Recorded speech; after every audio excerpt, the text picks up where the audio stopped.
ICC cricket world cup league 2 अन्तर्गतको आफ्नो first म्याचमा युएसएसँग 106 रनको एकदम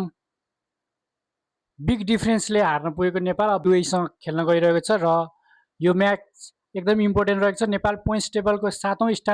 स्थानमा रहेको छ र अरू टिम जुन अगाडिको टिमहरूको सँगको पोइन्ट्सको डिफरेन्स पनि एकदमै धेरै छ। त्यही हुनाले एभ्री म्याच नेपालको लागि इम्पोर्टेन्ट छ र अब गइसकेको म्याचको त कुरा नगरौँ, अब नेपालले राम्रो खेल्न सकेन, तर अब आउने म्याचहरूमा नेपालले राम्रो गर्नुपर्ने छ र नेपालले कम्तीमा पनि टप 4 सम्म आफ्नो पोजिसन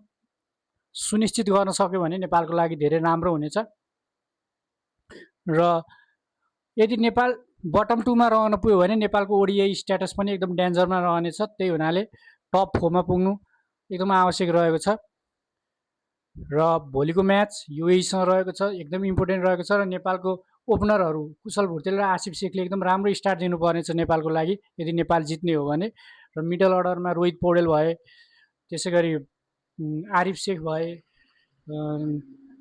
र अन्य ब्याट्सम्यानहरू दिपेन्द्र सिंह ऐरी भए, गुलसन झा भए, सबैले राम्रो खेल्नुपर्नेछ र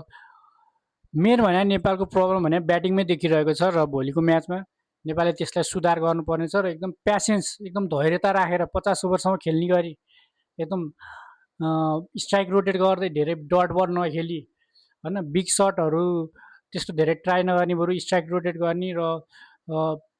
चान्सहरू एकदम कम लिने, एकदम लुज बलहरूलाई मात्र हानेर खेल्नुपर्नेछ र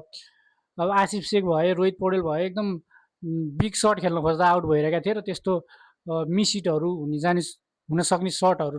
नखेल्दै राम्रो 50 ओभरको म्याच छ र नेपाली स्ट्राइक रोटेट गरेर खेल्यो भने नेपालले मजाले राम्रो स्कोर बनाउन सक्छ र